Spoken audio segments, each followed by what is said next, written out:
Touchdown! Is this the dagger? Fernando Tatis Jr., a grand slam!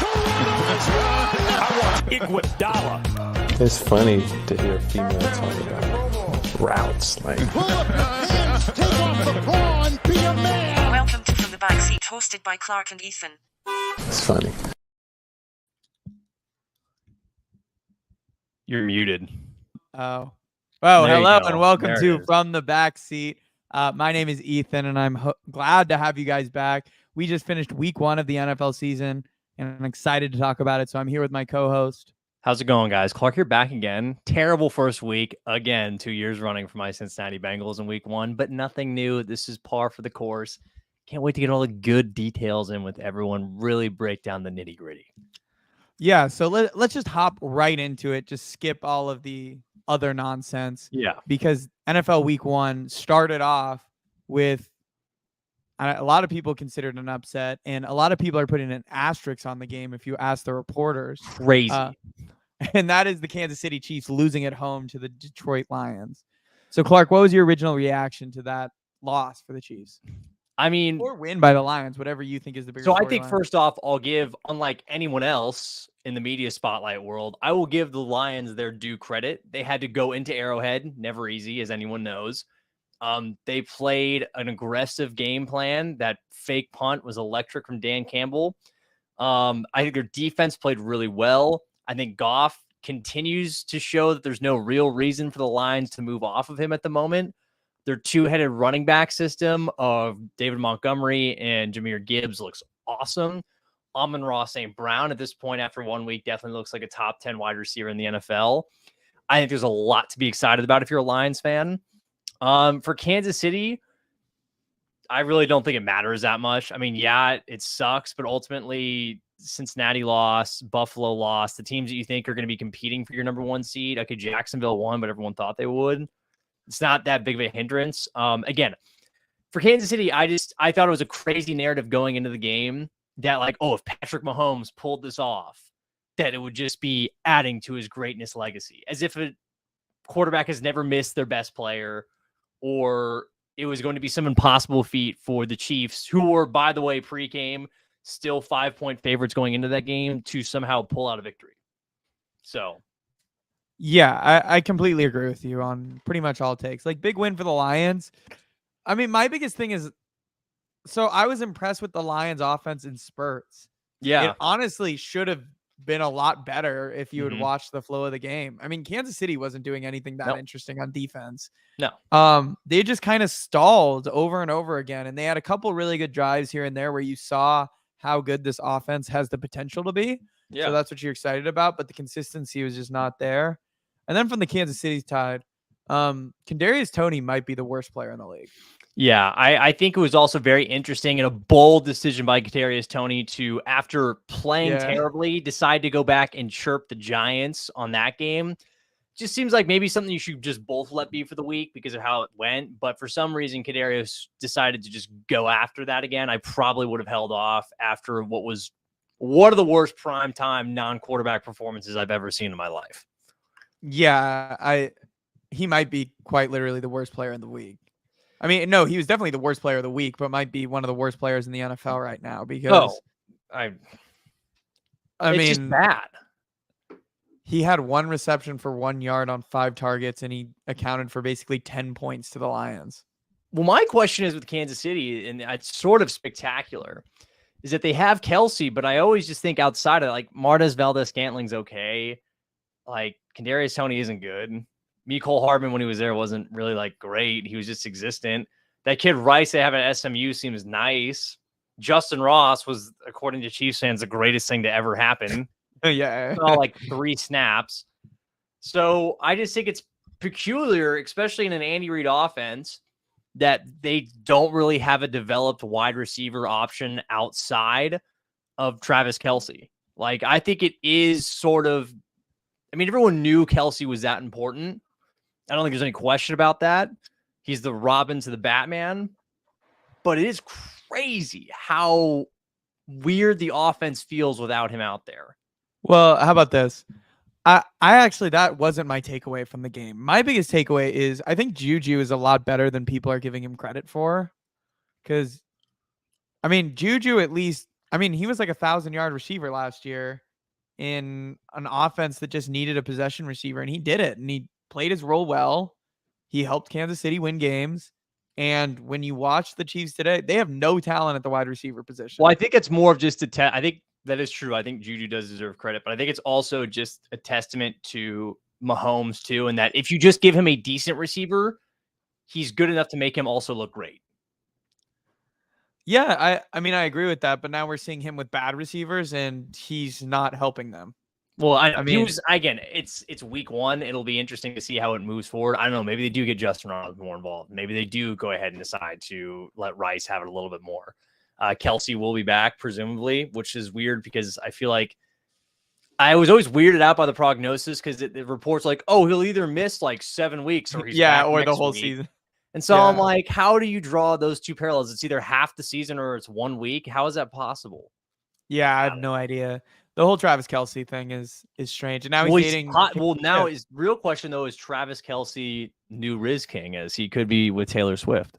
He could be with Taylor Swift That after bringing his would number be- on the little friendship bracelet. What real question though? If they got together, if it is true, and they broke up, what would the name of that Taylor Swift song be though? I have no What idea. would be some early candidates? What's the name of their podcast? Oh, Him and Twin Jason? Heights or something like that? I don't know. New High? I don't know. I actually don't know. Oh, the I think name. it's the New Heights pod. I think New you're right. Heights Pod. So maybe she'll release a song called New Heights. Or maybe like Road to Kansas City or 87 Reasons. I don't know. There's a lot of things that you could go with. There's I'm a lot excited of for that. things. Personally, very excited for that more than anything else is the new relationship potential there and potential breakup. Well, let's move on to the next Yes. game. So next in line of like big upsets is the Cincinnati Bengals. Mhm. As we move into contenders for the Super Bowl, Cincinnati Bengals. I mean, I thought we'd be talking about how they were the worst team of the week, which you could still maybe make that argument. I mean, you but certainly think still can. But the Buffalo Bills might be right there. But let's talk about the Bengals. Yeah. So, I mean, yeah. I'll go ahead. I mean, I am the resident Bengals fan. I think you saw a team that didn't have its starting quarterback all training camp. And he came back and they didn't look prepared. And that is on Zach Taylor, certainly, that they weren't up to snuff because they have a good enough run game that they could have made more happen. But credit to the Browns. The Browns have the Bengals number. It is no secret at this point, especially in Cleveland. I think I read a stat that in the last like 5 years or like 10 years plus, they have only a couple losses by more than 10 plus points, and like 5 or 6 of them are from Cleveland. Like Cleveland Well, yeah. I mean, just the record douses is us. over the last 10 games, the Browns have won 8. Yeah. So they have our number. I would wish that would change. I mean, you correctly called it before the week. I was more just denying internally that would be a potential. But if we were really going to be realistic, Joe missing all of training camp, the weather conditions, I don't think certainly helped anything. No, I don't think helped. I think that was a huge issue because it wasn't just with Burrow. Watson clearly struggled with it too. I think Stefanski talked about the ball was actually substantially like heavier, noticeably throwing it. So not a great game, but this is also a team that just last season did practically the exact same thing of just an awful week 1 performance and got it right. I'm confident that they'll do it again. It's just really shitty to have to watch week 1 that go down. It's not a cool way to have the season start. No, and I mean, I'm not going to say it's concerning yet, but it's not it's just, there's not many takeaways you can take, like even say from it. I mean, Joe Burrow threw for 80 yards. T. Higgins had 6 targets and didn't haul in 1 ball. 8 targets, 0 catches. I mean, 8 targets. I thought it was 6. No, it was 8. I mean, the one, I guess if we're going to like nitpick positives, I mean, Dax Hill looked great. I think the defense played strong. I think ultimately it just became a thing of like, all right, you're on the field the whole time. Yeah, like, that's the issue. So I don't know. I'm not overly, am I concerned that we start slow every season? Yes, I think that's a little bit something because as much as you can say off history, oh, will they get hot? I'd like to not be, at 2-1, 2-2, struggling. Week 2 is a must win, which it's no week 2 game's a must win, but it certainly feels like you really want to win that game against Baltimore, not go 0-2 in the division. But yeah, it just stinks. It was not a good game. It felt embarrassing too, just because it was like Joe played horrible and he just got the best contract in NFL history in terms of that's guaranteed the money. part. And it's just like, damn, dude, like that sucks. I just think it was a general feeling of embarrassment that came over me, but it wasn't one of over caution. I mean, one thing I'm going to take away from the Bengals game, and you can correct me if you think I'm wrong, but the one thing I'm a little worried about with this Bengals team, and it hasn't been a big deal in the past, is like this is something which I don't think people talk about with the Bengals is when Joe Burrow isn't on. No, it's this bad. team's running attack just does not help. It feels a lot like the Justin Herbert experience under Joe Lombardi of like if Herbert isn't playing a Herculean effort, the run game just doesn't help.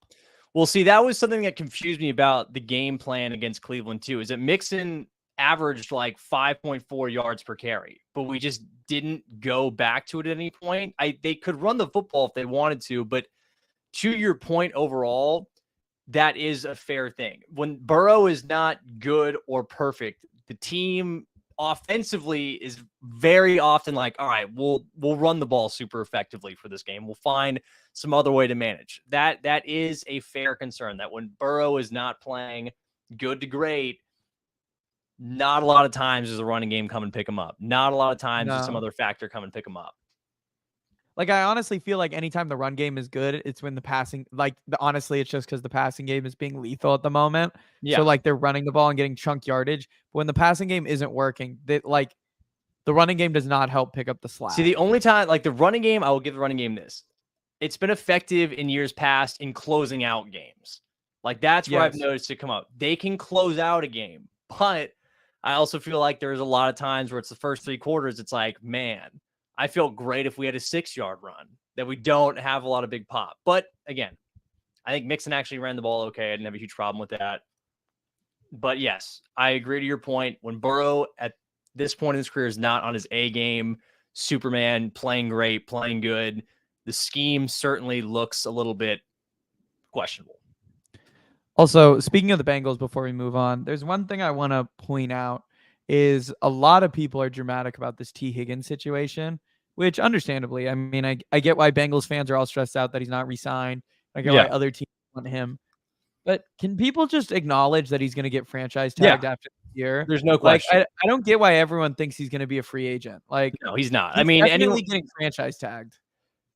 That's what I was telling you the other day when you sent that article. I knew the same thing. Reporter. I mean, I wanted them to re-sign it, right? Re-sign him, obviously, before the season. It would have been nice to get it done. But yes, the whole time, if you weren't acknowledging that he was going to get tagged after the season, that they would just be like, you know what, T, we drafted, developed you. You can just go somewhere else without us even trying. That's insane. That was never going to happen. No, I mean, I think our most likely situation, honestly, if he's going to go, is a sign and trade.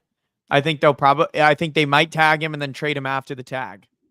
I mean, I also think, though, that I don't know. I don't know. We'll have to see. The Higgins situation, people like when Lyle Collins got released, they're like, oh, is that to sign T. Higgins? No, Higgins is not, that deal is not happening in season. I think the earliest you'd see it revisited is March of next year. T. Higgins will not be signing an extension in season. That's not how the Bengals operate. That's not how most long-term deals are ever done, hardly either, too. I'm pretty sure it's a rule that if a player is a free agent in the upcoming season, they can't re-sign during the season. I'm pretty sure that's a rule. You can still negotiate in season. Because I thought they were making a big deal of the Friday deadline last week of that T. Higgins and Chris Jones weren't re-signed. That's why Chris Jones had to settle for a 1-year deal. I don't know. Well, I mean, Chris Jones should just fire his representatives. Yeah, that was awful. That was the worst holdout of all time. And the thing is, too, he had real leverage. I know. I don't get what I didn't understand the reason to balk after week 1 when it looked very apparent that they needed you badly, by the way. I know. And then I texted you guys. I'm like, honestly, Travis Kelce should honestly think about holding out too. Why not? I mean, you could have just watched that team flounder and then they would have just given you whatever you want. Well, here's the thing. Okay, I know I texted this to you guys too. And I don't know. It was at one of those accounts like just tweets out stuff. He's a reporter guy. But Yeah, the I tweet know was what you mean. essentially it was like, "Oh, this is just what the Chiefs do. They get to their number and they stick it. They evaluate it and it won't change." And I'm like, that's a really interesting way of saying that they're basically cheap and they won't move off of what they want. Yeah, that they treat their players bad. Yeah, because they do it with everyone. Because they did. That's why they didn't. Tyreek's not still there because they were like, well, we'll just trade you. Actually, you didn't agree to our terms. Yeah. But No, I guess if you I win, totally agree. it absolves any idea of that. So Yeah, the issue is going to be once they start losing, once they're not a perennial team. But we'll see if that happens. I don't know if that's gonna happen. So what I think we should do is for some of these not as big games, I think we Yeah. should just do like very quick, maybe like sentence reactions. Mhm. So I'm just gonna list them off. Give me Mhm. like a sentence what you think. All right, so the Ravens beat the Texans 25-9.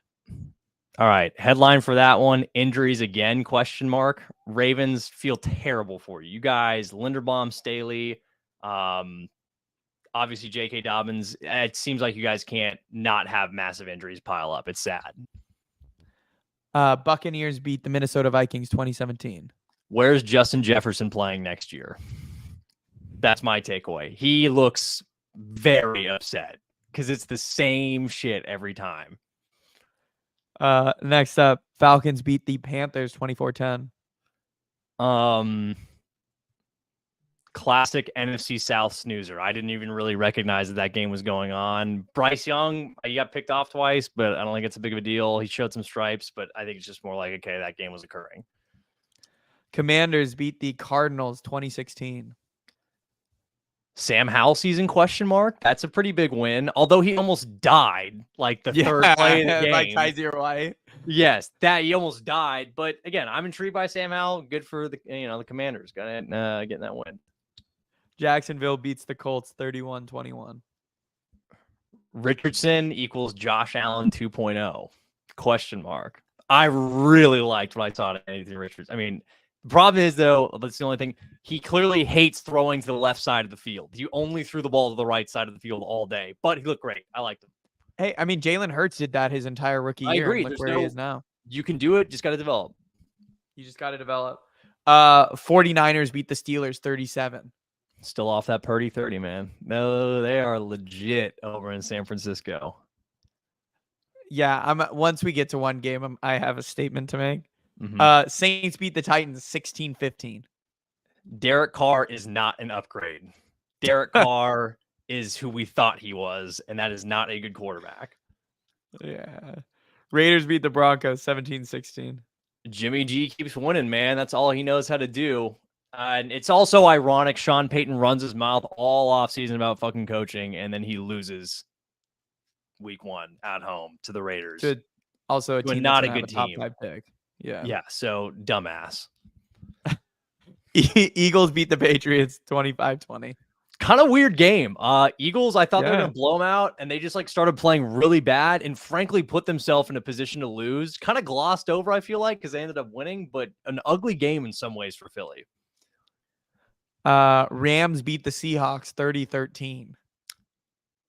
Sneaky Rams. If Stafford plays like he did and they get Cooper Kupp back, they could be very sneaky. Yeah, so this is where I'm going to inject here. I feel really dumb about my statement that I thought the Seahawks were going to beat the 49ers in this division. I told you. Look, that's what I told you. I think the Seahawks are going to be okay, but that was a terrible game. They did not play well at all. Granted, I give Stafford and the Rams their flowers, but I mean, Christ's sake, you said that, and the 49ers went to Pittsburgh, not an easy place to play. I know. And incinerated the Steelers. Like, not a good game.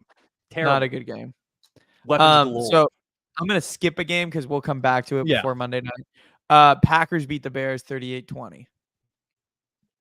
Nightmare at the Midway, man. What a disaster for the Bears. I mean, it's looking terrible. Like Ryan Poles, first off, they glaze him over there. I don't think he's a very good GM at all, frankly. I mean, the Claypool doesn't even look like he wants to be out there.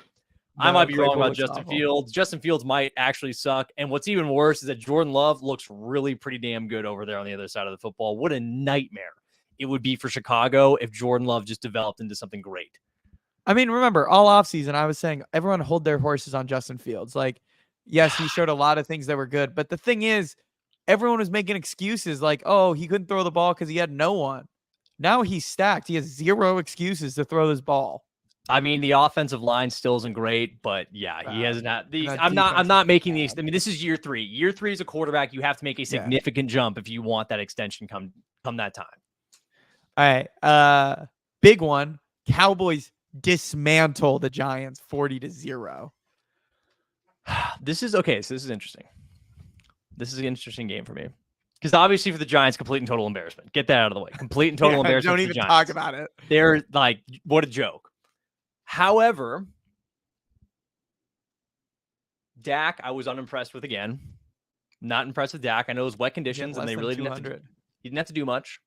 But the defense for Dallas will be the story for them all season. That's a great unit. That is a fantastic unit. The pass rush them wins the games.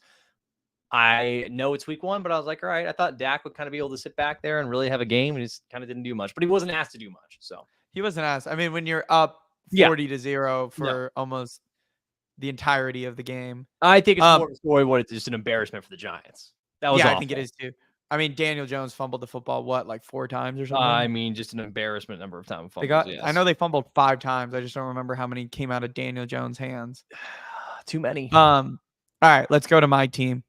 Let's talk about the Miami Dolphins beating the Los Angeles Chargers 36-34. And I know everyone's going to think I'm going to hop on how bad the defense was, which I'll get there in a second. But there's something I need to talk about first, which is defense. Well, no, but yes, sort of. Mm-hmm. Dallas, I think you might be one of the dumbest franchises for letting Kellen Moore out your door. Fair enough.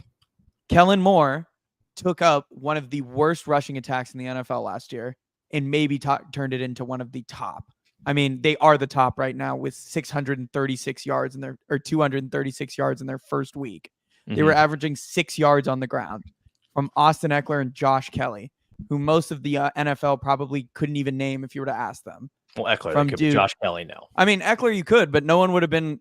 No. Everyone always talks about how bad of a running back Eckler is and how he's just a receptions merchant. Yes. And this dude came out and absolutely torched the fire underneath the Vic Fangio defense. Yep.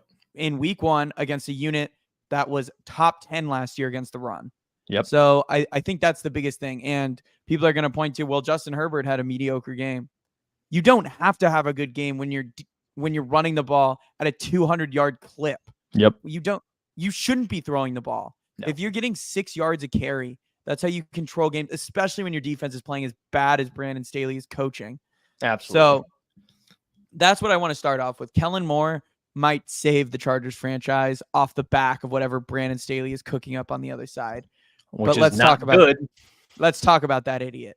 Brandon Staley, you had all offseason and you came out with the worst game plan I've maybe ever seen in a game. And the worst part is this is against the team you shut down last year.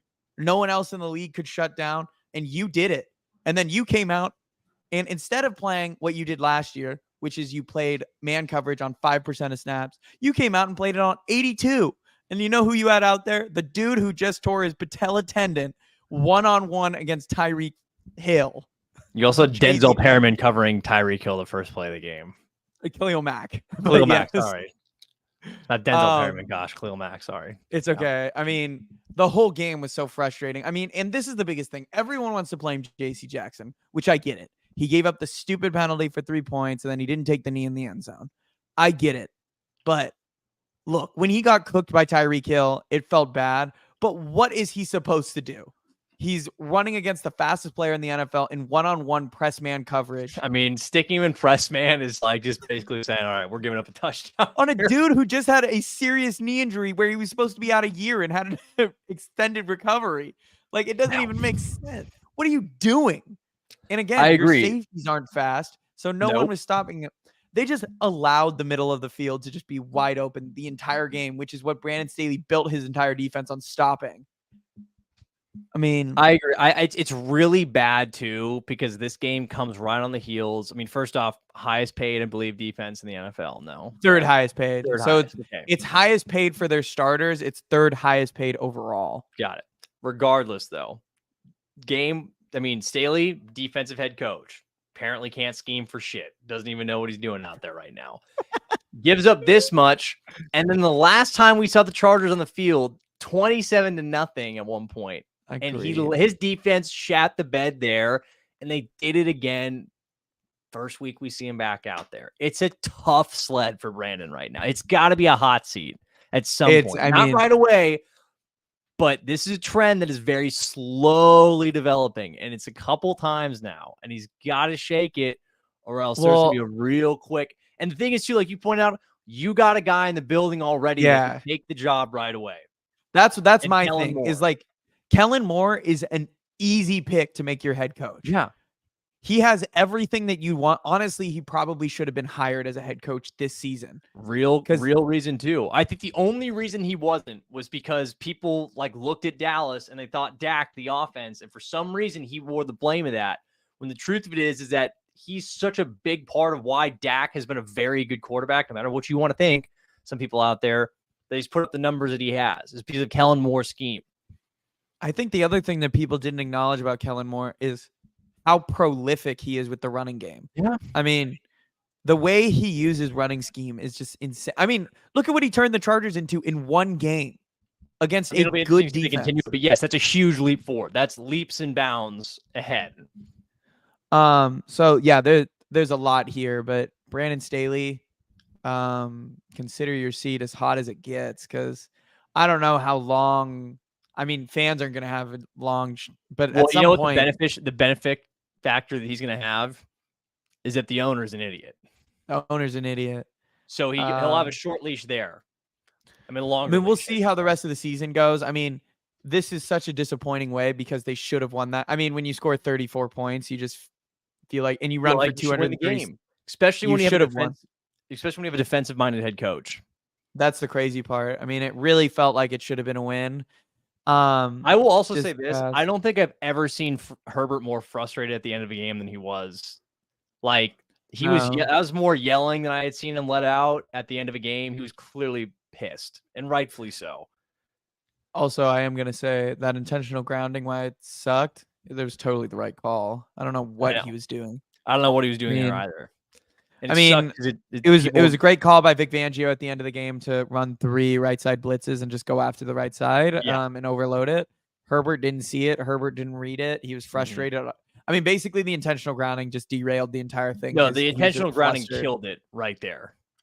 But the one thing I will say about the Dolphins side is the Dolphins are going to be a very good offense, but this defense might be a liability. Well, their pass rush, they thought they were going to have huge with Bradley Chubb. I know it was Rashawn Slater. Great game. I'm pretty sure they were locked in on a lot of battles. They didn't generate much pressure until they dialed up those blitzes at the end of the game. No, that was the only time. And they had that one play where Herbert held it too long. Didn't do anything out there until the end. You didn't have Bradley Chubb doing anything. Who's the guy on the other side? Their other pass rusher is really good.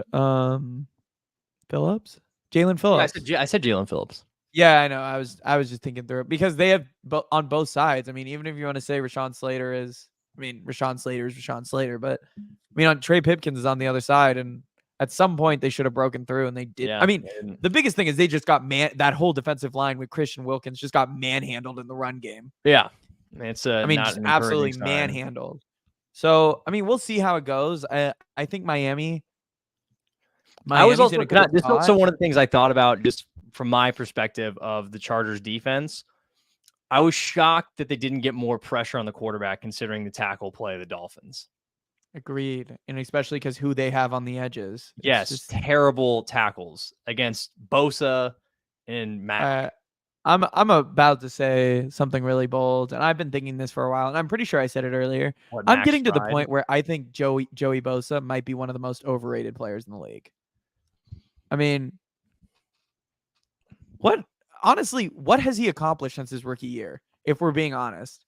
I mean, he had 12.5 in 12 games his rookie year, and since he's never had a season over 10.5 sacks, he's hurt almost every year. When he's on the field, I mean, people love to talk about his pressures, but like in his win rate, but at some point, what is that worth? I agree. Like what for a dude who's the second highest paid edge rusher in the league? I agree. I mean, it was odd. It's weird. Especially against backup tackles. Not Crazy. good tackles at all. Crazy. It's gonna look you worse. see, Yeah. eventually the Dolphins made a stop at the end of the game. Yeah. I mean, at some point you thought the Edges would do the exact same thing for the Chargers side. I and agree. They just didn't That show there'd be up. some sort of disruption. All right, let's talk about the last game, which is the other AFC East teams. Oof. Which, sorry, Buffalo. And sorry, New York. Well, sorry, New York, because of the Aaron Rodgers situation. That sucks. Congratulations that you get to watch more Zach Wilson. That could be cool, I guess. Probably not.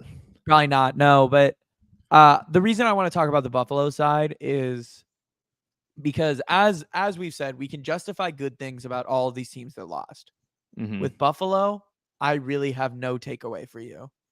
What can I say? Oh, your defense played relatively well when the starting quarterback went out on the 4th snap and Zach Wilson came in. Yeah. Oh, your special teams, you gave up a punt return at the end of the game in overtime, the one time you can't do that. Mm-hmm. I mean, so here's the thing that I really... So there were a lot of equivalations between Allen's performance against the Jets, who do typically play very well against him, and Burrow's issues against the Browns, to which I see an extent.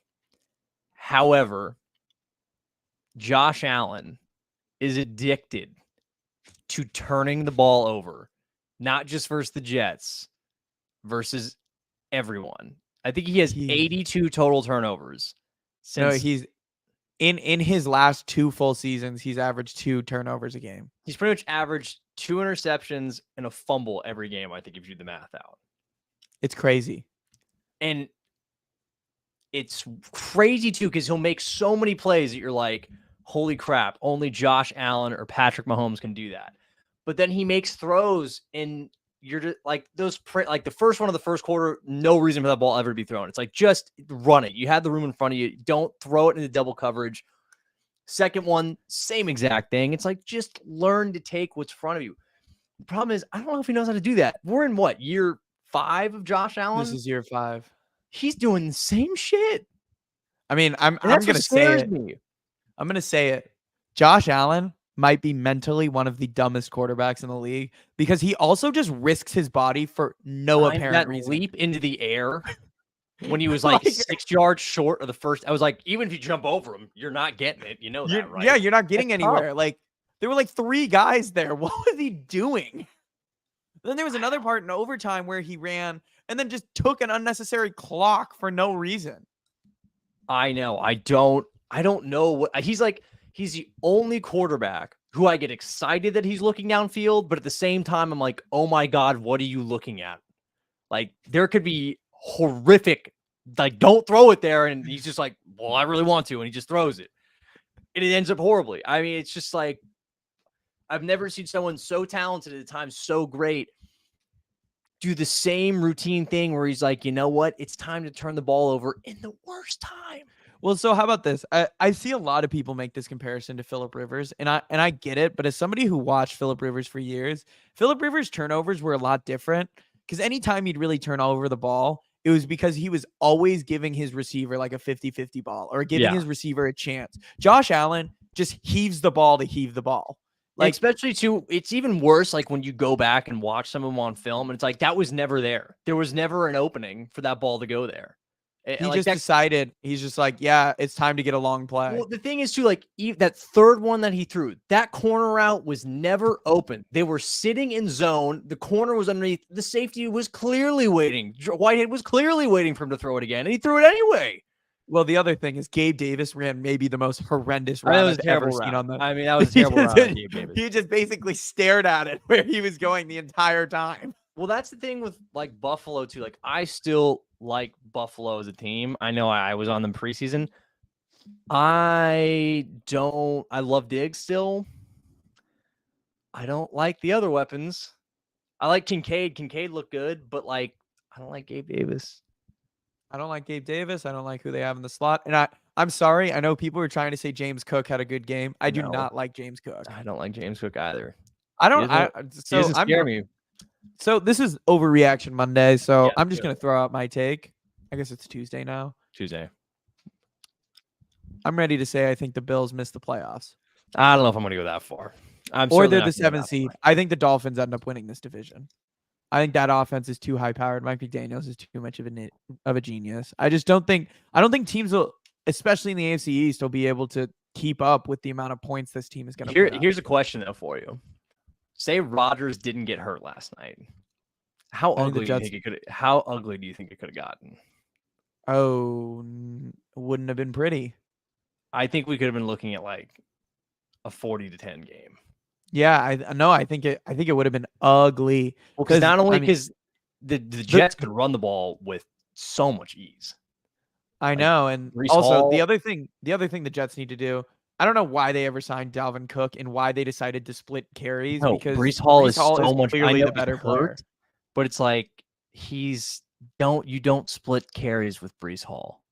It feels a lot like 2 years ago when we were calling of like, why do the Cowboys give handoffs to Zeke anymore? Yeah, like when Tony Pollard was really breaking out, where it's like, what are they even looking at? Like, what are they looking at? Because that's how it feels. Like the whole game, it was like anytime Dalvin Cook got the ball, like he had a couple good runs in there, but there's just none of the explosive juice that Breece Hall has. No, none whatsoever. I completely agree. Breece Hall, anytime he touches the ball, feels like he's taking it to the end zone. He is so elusive and slippery. It's yeah. I mean, I don't know. We'll have to see. I still believe in Buffalo. I still think they'll be solid, but it was not. No, I think they'll be solid. And again, it's a little bit of an overreaction. I think the biggest. Yeah, sorry. Go ahead. I just don't believe in this offense at this point. Like, Josh Allen is always going to find a way. I mean, again, 0-5 in overtime. Come on. It's tough to defend. Come on. I just think that's what we're talking about at this point. Well, again, the biggest thing to me is, and it's been known, I've known Allen, just the turnovers is what shoots him in the foot. It's such a huge number of them.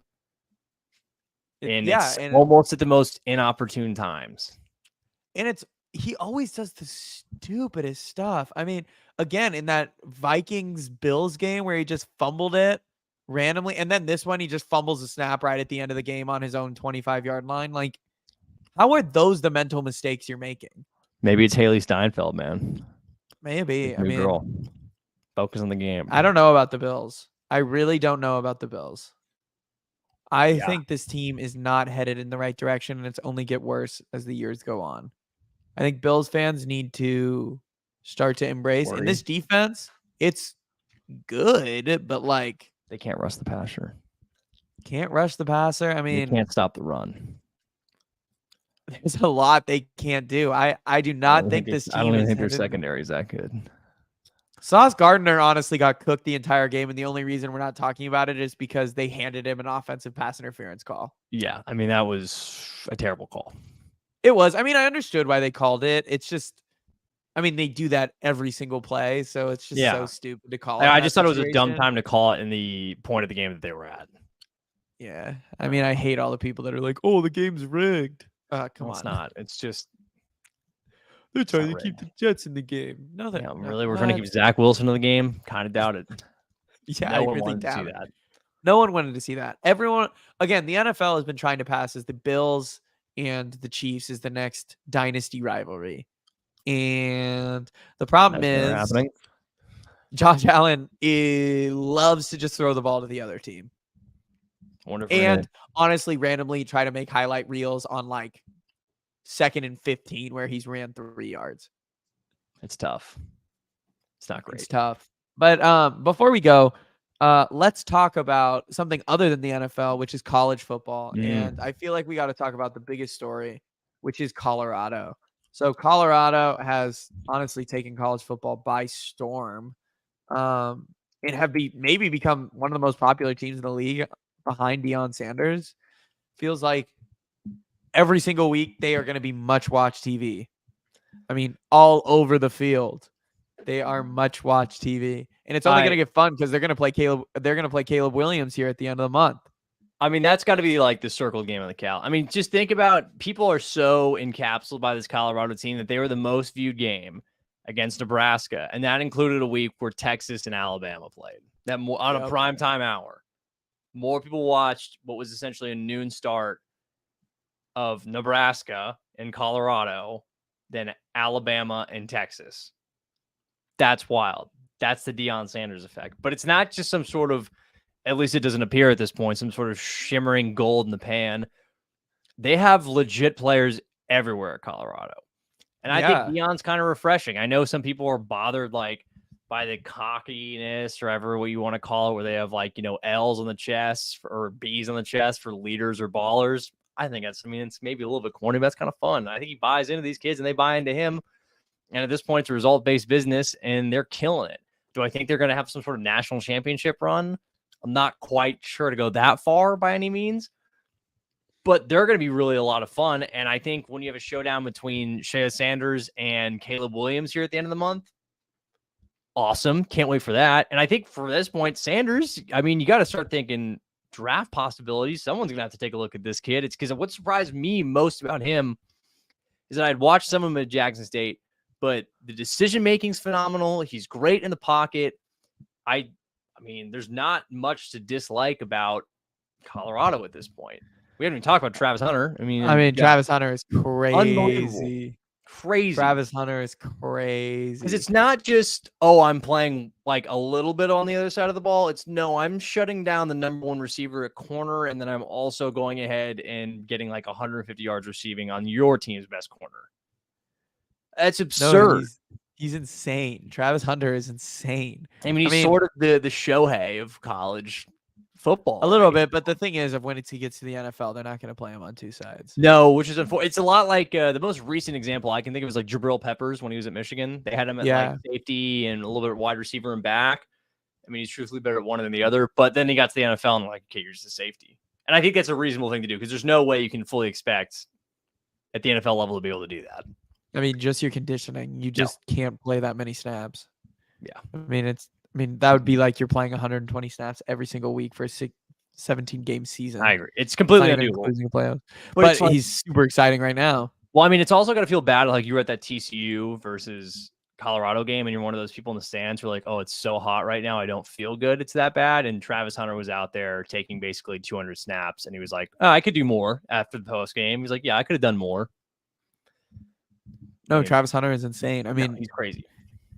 I don't know who the big quarterbacks are going to be in that draft class in 2 years, but it's hard to imagine that he's not going to be the first overall pick. Unless there's a generational guy, which, this quarterback class is stacked. Great year to have to be a bad team. Great year to be a bad team. Caleb Williams is, I love Caleb Williams, and he would be my easy first pick, but Drake May is not. Drake May is fantastic.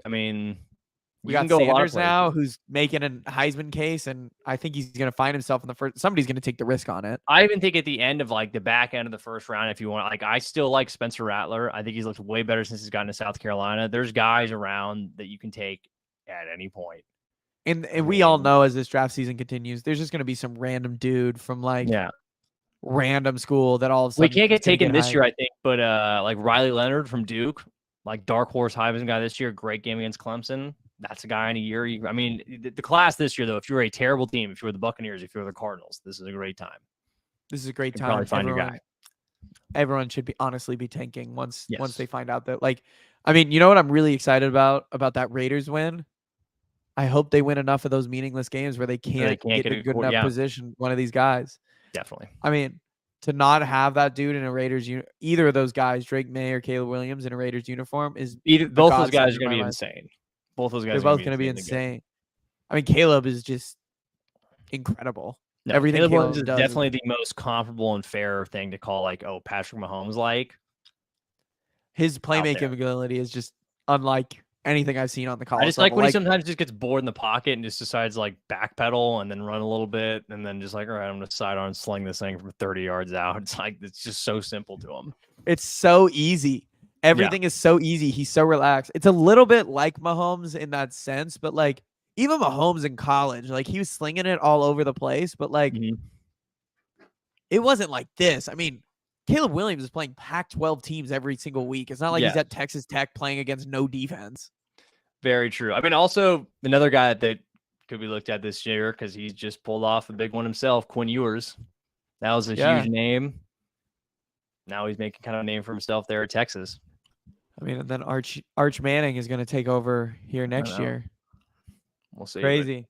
Yeah. Well, you have anything else to say? Do we have any baseball quick hits we want to talk No, about? I mean, really at this point, I don't know. Baseball has kind of stayed pretty stagnant with me. I think we're on a cruise control. The Braves versus, I still think the Astros in the World Series. Maybe I'm misconstrued on that, but the Dodgers are not the same Dodger team as they have, and the pitching staff is completely depleted. Atlanta looks like they're just massacring anyone who dares to step into Truist Park. Seattle could be interesting. I like the idea of Seattle, but I still think it's a little bit of a young team. I think one more year with that pitching staff getting fully developed, and maybe George Kirby doesn't complain about throwing like 90 pitches, then you have a better shot next year. But Texas, what a joke. I mean, fraudulent. I've been off the Texas bandwagon. I never believed that shit because I didn't think the pitching was ever good enough. And look, it's not. I mean, that's going to be one of the upper collapses you've seen recently in a long time, I would say, for a team.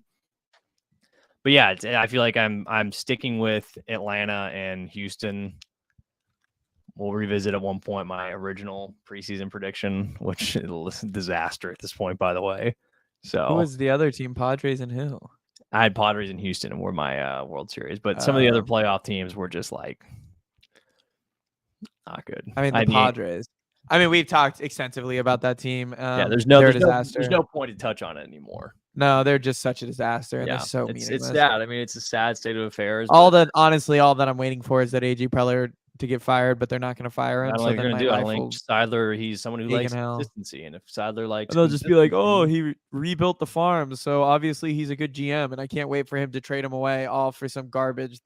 That turns out to be a bad player. I think it's going to suck again. What's going to suck is if we can't re-sign Soto because CJ Abrams is turning into a dog in Washington. James Wood is a dog right now in Double-A. Mackenzie Gore still has the still solid. I mean, it will look very stupid if you can't bring him back, which, by the way, they should, because even though people want to say he's going to have a bad year, this was a bad year for Juan Soto. If his bad year is 30-plus home runs and OPS north of 900 and on base north of 370, I will take bad years all the time, okay? Yeah, the Soto thing could really do. I still think, I will say there's so many bad decisions. I mean, the fact that we didn't trade away Hader at least is just... Hader, I hope we do. I mean, don't offer a contract to Hader. Don't give another reliever big money. Don't give him an Edwin Diaz deal. I mean, it's just bad. And then, I mean, we could talk about Snell. I mean, Snell should have been traded, but I understand why they didn't trade him at the time. I understand why they didn't, because at the time, I guess you can kind of convince yourself. I mean, the Rich Hill and G-Man Choi trade is a fucking joke. I mean, they just waived Rich Hill today. Just a complete. I like Scott Barlow. I mean, that was fine. I mean, he should be a decent piece at the end of the bullpen next year. I still think the Padres will be good next year. I think they'll probably have a bounce back season in a semi-noticeable way. I think Xander will have a bounce back. I think Xander's starting to show signs of that here later the year. But ultimately, this is still just a wildly disappointing season. And you're going to be losing guys from this roster. And you're going to have to figure out ways to replenish it. We'll see what happens. We'll cover it in the offseason. They're not going to be in the playoffs, so we don't need to talk about them. And I don't really want to talk about the MLB playoffs all that much because the Dodgers are right back in the 2 seed. That's just disappointing because this was supposed to be their down year. Well, I mean, it's their down years. They're still going to fall short of what they want, which is the World Series. They're not going to win a World Series. I know, but then they're just going to replenish next year. And because they have Dave Roberts as their manager. Don't worry. They have Dave Roberts as their manager. Well, I agree. Nothing changes if they have Dave Roberts as their manager. I mean, we'll see. I mean, they could still make noise in the playoffs. I mean, you're discounting them. But... Make noise. I will give credence to that. I don't deny that I think they're going to win the first round and go on, but this is Dave Roberts in the postseason. It's one of the not as good and stacked. I mean, you're going to have Lance Lynn throwing a meaningful game. There's no Walker Buehler. Tony Gonsolin's even gone now. Kershaw is probably your best pitcher, and he's old as shit. I agree. Gavin Stone out there. It's not looking good, but I mean, they still have a lot of young pieces that are going to keep developing. No, I agree, but I'm saying for this postseason, it's Atlanta and the National League. Yeah, it's Atlanta. I mean, truth be told, the only team I think East, it's West. It's Atlanta. It's not even a discussion on who's winning. I actually think the most exciting outcome you could get in the National League Championship Series is if it was Philly versus Atlanta. I think Philly has the best starting pitching in terms of power arms that could get them there, but I don't know. Like All right. if like the Reds get in, like the Reds are gonna. I think the Reds are gonna get shelled. I mean, any of those wild card teams, I think really could get shelled. Last thing before we go, Mm-hmm.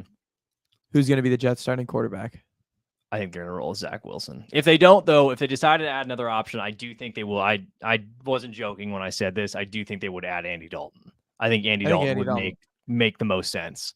I think Dalton would make a lot of sense. I also think Famous Jameis would make a lot of sense. Yeah, I think realistically those two options, because I think both of them they're not great, but they're good enough to run your scheme. And when the defense is good as it is, they'll get better the than ball Zach to the Wilson. playmakers. That's what they know what to do.